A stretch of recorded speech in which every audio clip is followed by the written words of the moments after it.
Hey students, this is Professor Gore, and this is the first part of the 1950s culture PowerPoint. And so in this part, I'm going to be covering the consumer culture, the economy, also the baby boom generation, the rush to the suburbs. So a lot of fun stuff happened in the 1950s. Also, some other stuff that was not so pleasant as well. And then in a later part, we'll get to the civil rights movement in the 1950s and so forth. So, with economic growth after World War II, just like after World War I, you have a recession because price ceilings get lifted, and you had a recession in 1946, 1947. But from 1948 on, the economy grew pretty well. You had a couple little mini recessions in the 1950s. You definitely don't really have that in the 1960s, and so forth. But what's going to end up happening is, unlike the Soviet Union, Western Europe, Japan, that were destroyed so much in World War II, the United States is going to emerge kind of unscathed from the war and really kind of taking advantage of the post-war boom. One of the things that you'll see is that the U.S. economy is going to be dominated by giant corporations. You also had good, stable internal markets. And a lot of money was spent into research and development. That's because of the Cold War, the arms race, and the space race. And so this new technology that comes out of that's going to benefit the consumer sector. Federal outlays for defense and domestic programs gave a huge boost to the economy.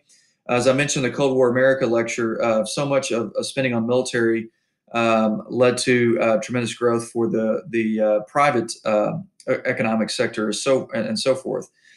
Business applied scientific and technological innovations developed for military purposes, such as plastics and synthetic fibers, to the production of consumer goods. And over the next 2 decades, the gross domestic product tripled. Okay, so you have stable internal markets, heavy investment, research and development, new technology, and a lot of spending on federal defense and domestic programs. Okay, so in 1960s, 10% of the GDP was spent on the military alone. 1 out of 7 Americans owned their job to the military-industrial complex. So that's the thing that Eisenhower had warned in his farewell address. Now let's look at the Bretton Woods system, because this is something that was developed at the international level. The United States is going to participate in. So world leaders in the United Nations met in Bretton Woods, New Hampshire, to discuss the global economy after World War II. They created the International Bank for Reconstruction and Development, commonly known as the World Bank, and still around today. This World Bank provided private loans for the reconstruction of war-torn Europe, as well as the development of third world countries. A second institution, the International Monetary Fund, or IMF, which is still around, was set up to stabilize the value of currencies and provide a predictable monetary environment for trade, and with the U.S. dollar serving as the benchmark for future currencies. The U.S. dominated the World Bank and IMF because it contributed the most capital, which is money, and the strongest currency. Of course, we don't have the strongest currency today. In 1947, multinational trade negotiations resulted in the first General Agreement on Tariffs and Trade, which is called GATT, which led to the establishment of an international body to oversee trade rules and practices. These international organizations encourage stable prices, the reduction of tariffs, okay, so that taxes on imported goods, a flexible domestic markets and international trade based on fixed exchange rates. So that means going to have standard currency exchange rates across the country. Okay, let's look at the economic record that you have at this time. You know, with the GDP being $213 billion, that's incredible from 1945, and then by 1960, it has more than doubled to $500 billion. And then you look at it by 1970, and within another 10 years, it has doubled yet again. Of course, you have spending on the Great Society and the Vietnam War at the same time. In 1940, only 43% of Americans owned their own home before World War II. By 1960, it had risen to 62%, and that's because of the GI Bill and this increased income levels for American families. And so what you see is that American businesses are getting more efficient, and that these companies can produce twice as much in 1970 as they had 20 years before, because they're getting more efficient. Of course, machinery and so forth, manufacturing helps that. Farmers made up 2% of the population by 1990. You know, you look at the late 1800s, it made up over 50% of the population. That's how much corporate farming had taken over, and how much more people had left farming to go work in other job sectors and so forth. And one of the things that led to increased productivity, the GI Bill led to increasing educational levels across the country as more men and women are going to be getting an education. That's going to translate into the economy. Now, I can't understate the importance of the military-industrial complex. Um, one of the things that you see is these defense contractors such as Boeing, General Dynamics, and Raytheon. All of them employed a lot of workers that led to increased income levels. Lockheed Martin received 81%, and Republic Aviation received 100% of its income from federal government contracts. According to the National Science Foundation, federal money underwrote 90% of the cost of research in aviation and space, and 65% of that on electricity and electronics, 42% on scientific instruments, and 24% of that on automobiles. The Pentagon even backed IBM and helped bring about the computer industry, and so forth, all because of the military-industrial complex. In the 1960s, 10% of the GDP was spent on the military. Okay, that's crazy how much comes from military spending and so forth.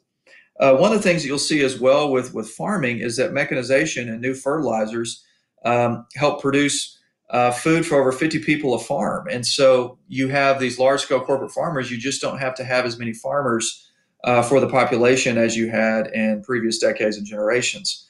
And that's crazy. And because of this increase in, for world history too, we talk about the Green Revolution, which is kind of like the third agricultural revolution in world history. And fertilizers help increase the productivity of farming tremendously. Okay. Now, I've talked about the GI Bill previously. It's one of the most important legislative things for what benefits, well, it's probably the most important thing for veterans of the 20th century passed by the federal government, but really impacts the economic sector tremendously because FDR and Congress wanted to reward veterans for their service to our country during World War II by giving up some of their best years of their lives. Some of them come back wounded and maimed and so forth. So what did it provide? Okay.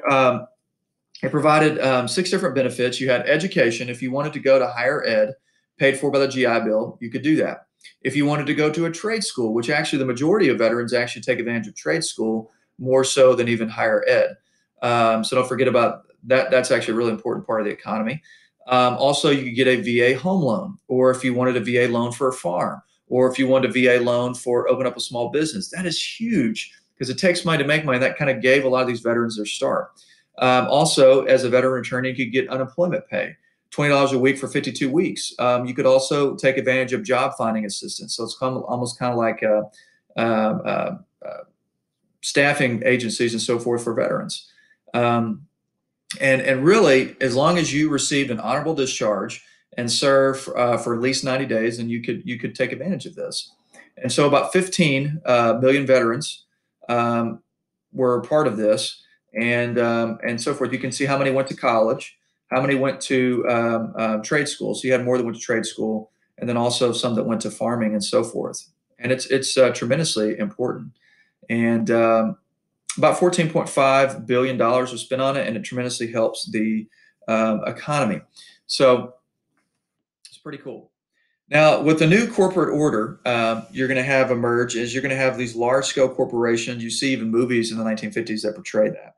And so with advertising, large corporations were able to compete with, and in many cases, beat out small local competition. You know, you think about 1950s advertising agencies. There's a show that was popular for a number of years on AMC called Mad Men. It was kind of about that. Big companies also had more money to invest in research and development that allowed them to further new products. More revolutionary was the sudden rise of the conglomerates, giant enterprises comprised of firms in unrelated industries. So let me give you an example of this modern day. I have a good friend of mine that works for Mars Petco. Mars Petco Corporation, they have a couple different sides of their business. They have Mars candy bars. Okay, they make M&Ms, which is my favorite candy, along with Kit Kats. Actually, I can't remember if Mars Petco makes Kit Kats, but I love Kit Kats. The other side of it is the pet supply. Okay, and so these are two unrelated industries that are conglomerate. Because of their diverse holdings, conglomerates shielded themselves from instability in any single market. So if like Mars candy bars aren't doing very well because the country's on a health kick, well, then the pet supply business can kind of offset that. Expansion to foreign markets also spurred corporate growth, with U.S. products being considered the best in the world. Go America. During the 1950s, the U.S. exports nearly doubled, giving the nation a trade surplus of close to $5 billion in 1960. And by the 1970s, Gillette, IBM, Mobil, and Coca-Cola made more than half of their products, from abroad sales. Companies recruited top executives who had business school training, the ability to manage information, and skill in corporate planning, marketing, and investment. You still see corporations will pay a pretty penny to have highly talented workers now. Instead of just getting a business degree in undergrad, then you have to get an MBA and specialize. You make it an executive MBA or whatever. Also, a new generation of corporate chieftains emerge, operating in a complex environment and demanding long-range forecasting and close coordination with investment banks, law firms, the federal government, the World Bank, and the IMF. You also had a new managerial class that emerged thanks to the GI Bill, and that helps. And so many white-collar jobs saw men wearing gray flannel suits in the 1950s. That was a very popular suit color. And you also had more with different labor management. Labor unions had gained the upper hand during and after the Great Depression. After an unsuccessful strike on General Motors, United Auto Workers accepted a deal from the company called the Treaty of Detroit. The company accepted collective bargaining as a method for settling the terms and conditions of employment, and industrial workers in this decade gained more income. In addition, collective bargaining delivered greater leisure, which is more paid holidays and lengthier vacations and so forth. So like today, you'll see a lot of companies that will give you more, days of vacation if you stay there longer and so forth. My wife, I remember once she'd been in her corporation for 5 years, when she worked for a restaurant corporation, she received more vacation days as a result. You get paid holidays. A lot of people in the banking industry obviously get paid holidays. And also that you could get stock options or a pension and so forth. By the end of the 1950s, union contracts commonly provided defined benefit pension plans. So it helped with Social Security. So it wasn't taking the place of Social Security, but it helped it. Company paid health insurance, which is always great. And for 2 million workers, mainly in steel and auto, a guaranteed annual wage via supplemental unemployment benefits. And many of these laborers entered the middle class and all the enjoyments that came with it. So you had a lot of blue collar industrial workers that were entering the middle class. And so that's one of the things that contribute to 60% of the American population being in the middle class, which is great. The AFL and CIO joined together to mend skilled and unskilled workers together in 1955. But unions failed to really organize in the southern states. So like Texas is a right to work state and it's not a union state. Now, this is really tremendous growth that happens as more and more Americans are going to these suburbs. Now, we'll see that is going to lead to urban problems, as we'll cover later. But one of the reasons why you see a rush to the suburbs is because of 2 loan government programs: the Federal Housing Administration, which stuck around after the Great Depression and the New Deal supposedly ended, and then the Veterans Administration provided VA loans. So one of the things that you'll see is that the suburbs are going to start leaving to more mass-produced homes, where homes are much more similar and so forth. The governments also gave tax incentives. So for instance, my wife and I, since we've been homeowners, we get a tax break on our taxes. And some of you may as well, if you own your own home, because of to try to get more people to own homes. Now, why would the government give a tax incentive to own your own home? Well, typically, if you own it, you're more likely to take care of it, improve the property, improve the home, and you take more value, and you kind of want to honor your home and so forth. And what ends up happening is the poorest Americans who couldn't afford to move to the suburbs are going to be left in the urban areas, and it's going to lead to kind of a lot more urban poverty and so forth. And a lot of historians call this white flight. And so you had a lot more white people moving out to the suburbs and so forth, and it left African Americans and Hispanics in urban cities and downtowns and so forth. One of the things I know when I remember reading in the Dallas Morning News years ago when I lived in DFW is more recent days, Dallas, the city, was experiencing black flight. You had African Americans moving out of inner city Dallas to suburbs such as Lancaster and DeSoto and Cedar Hill and others. And so you kind of had more Hispanics that were living in the urban area, and a lot of them African Americans went to Richardson and Plano too. So you see that rush to the suburbs later with other ethnic groups. Not that Dallas is just an exception or is an example of that. I'm not sure about other cities. So that's pretty crazy what ends up happening. One of the things that you see is these mass-produced homes and so forth. So a fourth of the country's entire housing stock in 1960 had not even existed a decade earlier. Who revolutionized this? Well, a guy named William J. Levitt revolutionized the suburban housing market by applying mass production techniques and turning out new homes at a dizzying speed. Levitt's basic four-room house, complete with kitchen appliances, was priced at about $7,990 in 1947. These housing areas were called Levittown, which existed in New York, New Jersey, and Pennsylvania. And back then, you had to put about 50% down and pay it off in 10 years. Now, you can put as little as 3.5 down and pay it off in 30. And so the FHA made it where you had to only put as 5% down with interest or 2 or 3%. And then with the VA administration, GIs could only put $1 down. And this what led to the massive increase of home ownership. And so also in some cities, loans were not given to minorities, so to keep areas more homogenous. Now now there's federal laws that prosecute that kind of ridiculousness in present day. And that comes about, I believe, in like the 1970s, like the Fair Lending Act and so forth. Also, they had restricted covenants that even tried to exclude Jews and Catholics at times. I mean, now that wasn't every city, but you had examples of that in a couple of places around the country. The Supreme Court outlawed this in 1948 with the Supreme Court case of Shelley versus Kramer, but it still occurred unofficially, just not on the books. But then later, when they passed the Fair Housing and the Fair Lending Act, that changes. So here's an example of a picture of Levittown. You can see all the homes look very similar. They're very cookie cutter, as you call it. It led to more people, kind of achieving the American dream. And so you look at 150 houses per week were constructed. So what you do is how these mass-produced homes and the neighborhood my wife and I lived in Murphy, the neighborhood was built the same way. It started being built in 01. It was finished building in 2017. And you would have one company that would come in and do all the dirt work for all the home sites.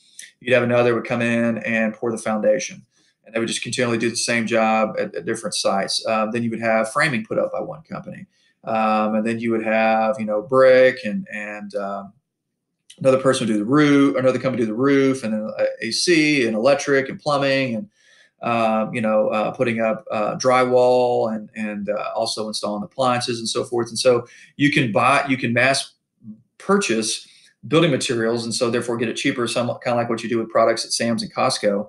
And so it lowers the production cost of homes. Now, as times have changed a little bit, now, if you have a home builder, you can have, maybe 10 different options for a home. You may only have, 6 or 7 different floor plan options and so forth. Levittowns was much more simple at that time.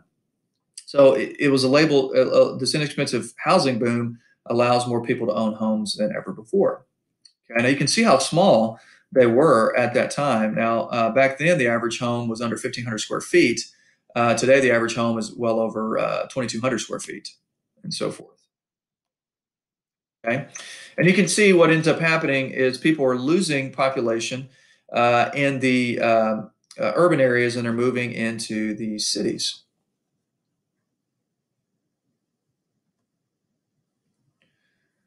You can see the amount of people moving to the suburbs versus the cities. Now, you would see movie or TV shows and movies that would portray this, and this was, now, does it mean that the majority of Americans were like this? Not necessarily, but what they seen is like what they kind of TV portrayed as a stereotypical American family. His dad worked at a business job, white collar job, mom stayed at home and took care of 2 kids. Okay. So you see the Donna Reed show, Leave It to Beaver, and so forth. That was the stereotypical family portrayed in movies. Now, does that mean every American family is like that? No, not at all.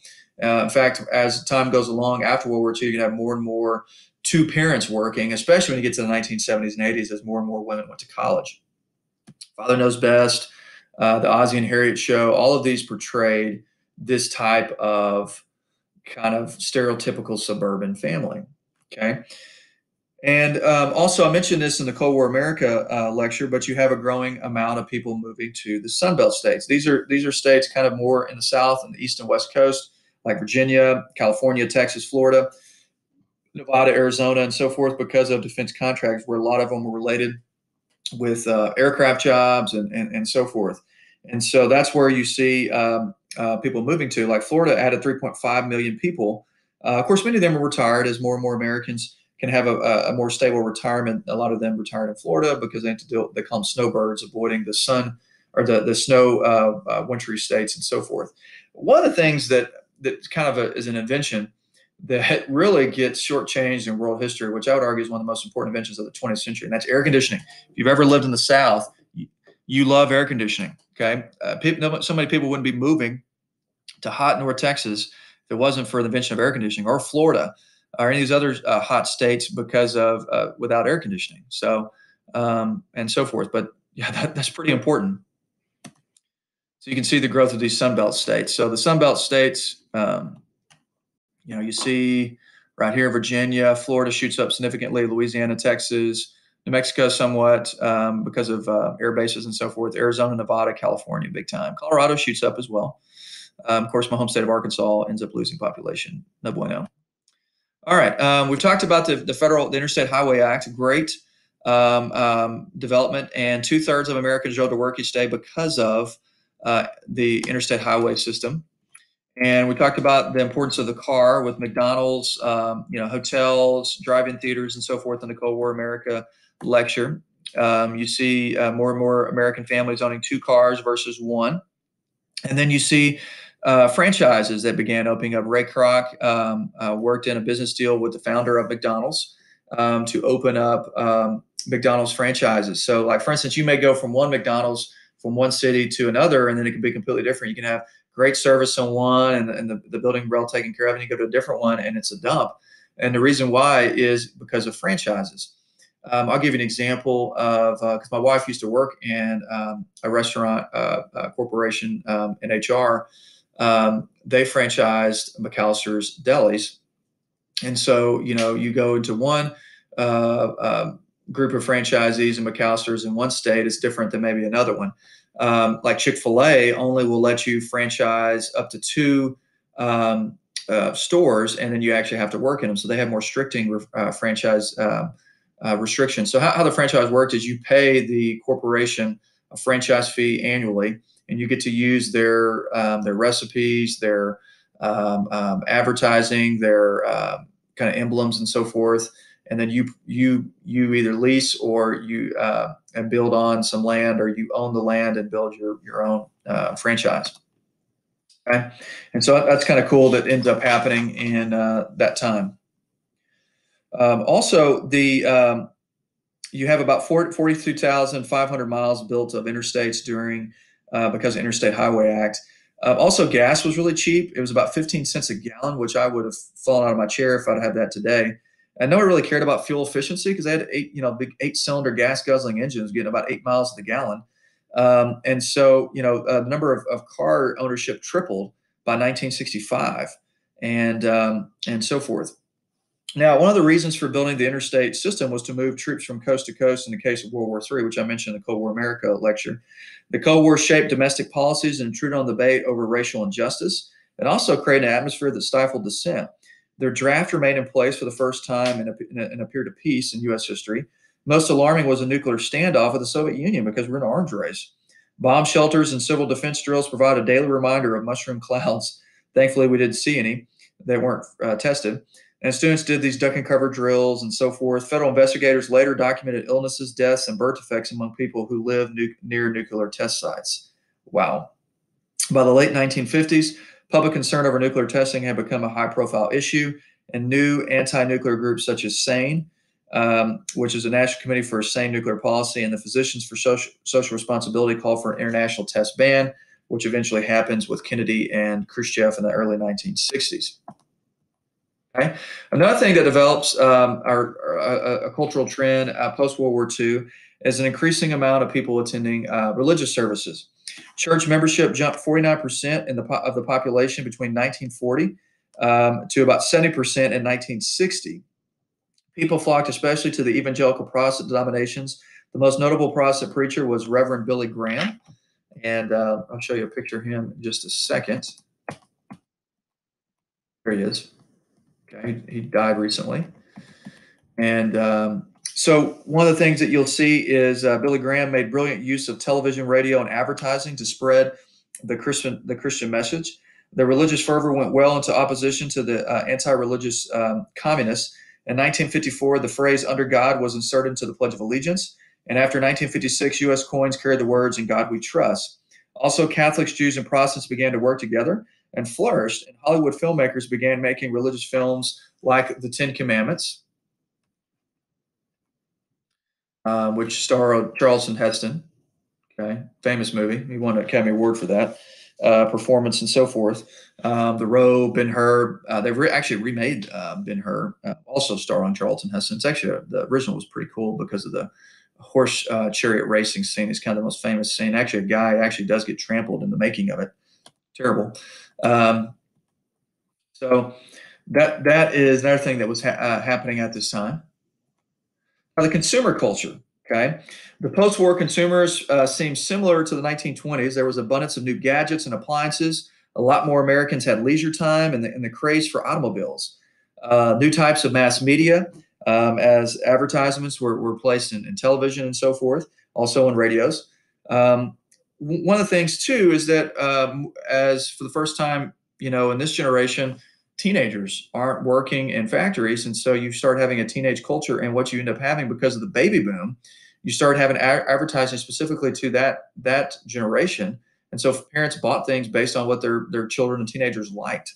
Um, advertising was a lot more aggressive and so forth.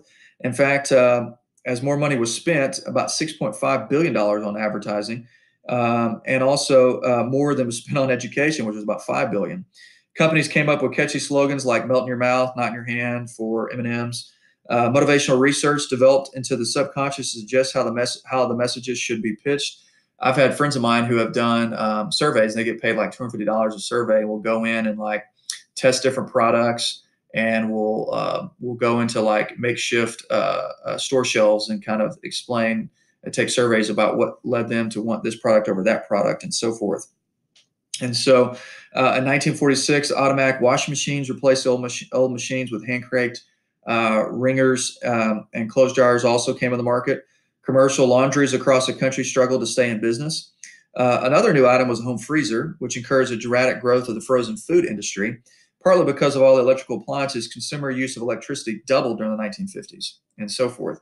With television, you go from about 7,000 TV sets in 1947 to about 7.3 million TV sets by 1950. So you're looking at a 3.5, 4-year growth of that. And by 1961 had risen to 55 million TV sets. That is nuts. Okay. And then even more so than about 87% of Americans owned a TV by the 1960s. Although licensed by the Federal Communications Commission, television stations like radio depended entirely on advertising for profits. Movies and radios lost much of their importance. What Americans saw on television, besides the omnipresent commercials, was an overwhelmingly white Anglo-Saxon world of nuclear families, suburban homes, and middle-class life, which I talked about, and so forth. Now, you had very popular Western movies and shows. It's kind of the heyday of the Western in the 1950s and 60s. John Wayne. I mean, it was like the same premise, except for the man who shot Liberty Valance. John Wayne, he's a good guy, little tough guy. Ends up there's an adversary in the film, and then eventually prevails. Now, the reason why my favorite John Wayne movie is the man who shot Liberty Valance is because it doesn't follow that stereotypical plot line. But you had shows like Bonanza, which my mom loved as a kid, Gunsmoke, Wagon Train, and so forth. Also, Walt Disney developed Disney cartoon programming for children with Mickey Mouse Club and so forth. And then you had some that were critical of television and said it was a vast wasteland and so forth. So a lot of consumer spending, you can see this moving up. And so what you end up seeing is the first credit cards. Today, the United States leads the world in credit card debt. And it begins in the 1950s. And so people bought products on consumer credit and they paid it off in monthly installments. Sound like you see in the 1920s? And then you did away with that a little bit after the Great Depression. It's back with consumer spending and so forth. You can see advertisement here, Tupperware.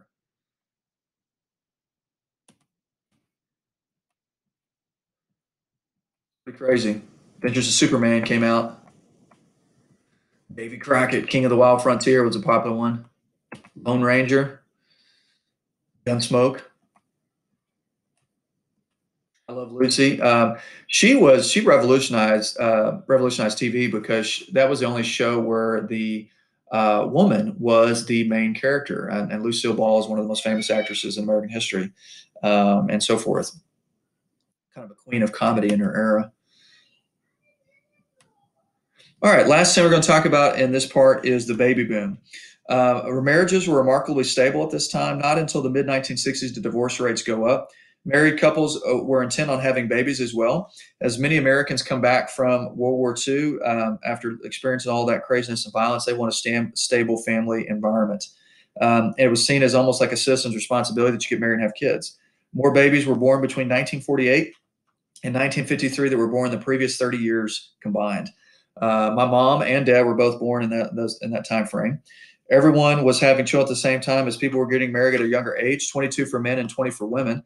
And the baby boom peaked in about 1957 and remained at a high level until the early 1960s. Okay. And one British observer said, seems like every other young housewife I see is pregnant, and so forth. And so you can see how it shoots up post World War II, and then it kind of stabilizes in the 60s and late 60s and 70s. Okay. One of the things that we're going to see an issue with as we're dealing with in present day is the baby boom generation, which as they went into the workforce paid into the Social Security system tremendously. But now, when the Social Security was started, it was like 15 workers for every one person was taken out. Now it's 3 to 1. It's about to be 2 to 1 as more and more baby boomers retire. And so the baby boomers just did not replace themselves efficiently in the population. And so there's going to a lot of those retirees and so forth is going to put a strain on the Social Security system. So we'll see how the federal government is going to respond to that. Also, you began seeing scientific child raising at this time. Dr. Benjamin Spock's book, it was one of the best-selling books of the 20th century in the United States. It's called Babying and Child Care. My mother used it in the 1950s or 1980s when my sister and I were born. My mother-in-law used it as well with my wife and her sister. Also, you began seeing much more parenting advice and so forth that came about. You also had new medical advancements at this time, such as penicillin, which was introduced in 1943 that was able to combat bacterial infections, streptomycin in 1945, and cortisone in 1946. So hydrocortisone cream, you ever heard of that? Or cortisone shots. One of the most important developments of world history is Dr. Jonas Salk, who came up with the first vaccination for polio, which used to ravage young children as a disease that attacked the nervous system. And also Dr. Albert Sabin introduced an oral polio vaccine. Now, what's crazy is Dr. Salk actually never won a Nobel Peace Prize. And years later, he was asked, did it bother him? He said, no, because most people assumed that I did anyway. But what's interesting happening is Dr. Jonas Salk, a Jewish doctor, had a rivalry with Dr. Albert Sabin. And Sabin, who was on the committee to discern the Nobel Peace Prizes, actually blocked him. So there's a lot of jealousy there. So Sabin was jealous of Salk. The conquest of polio made children in the 1950s the healthiest generation up to this point in world history. All those babies filled their economies as families bought food, diapers, toys, and clothing for their expanded children. And the new middle class, America's first college-educated generation, placed a high value on education. Suburban parents approved 90% of proposed school bond issues during the 1950s. And by 1970, school expenditures accounted for 7.2% of the gross national product, which doubled the 1950 level.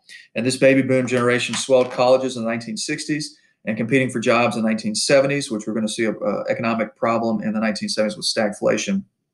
And also, these people had more babies in the 1980s. And we talked about this is going to be an issue for Social Security and Medicare. Here's Dr. Jonas Salk. You can see polio affects walking and so forth. It's terrible. Also, they developed medical advances such as open heart surgery. I mean, what's crazy is my in-laws, one of their closest friends, has had an open heart transplant. My wife and I had a friend in DFW who's had 2 different heart transplants, and he's my age. That is nuts. Now, we'll get to contradictions in women's lives on part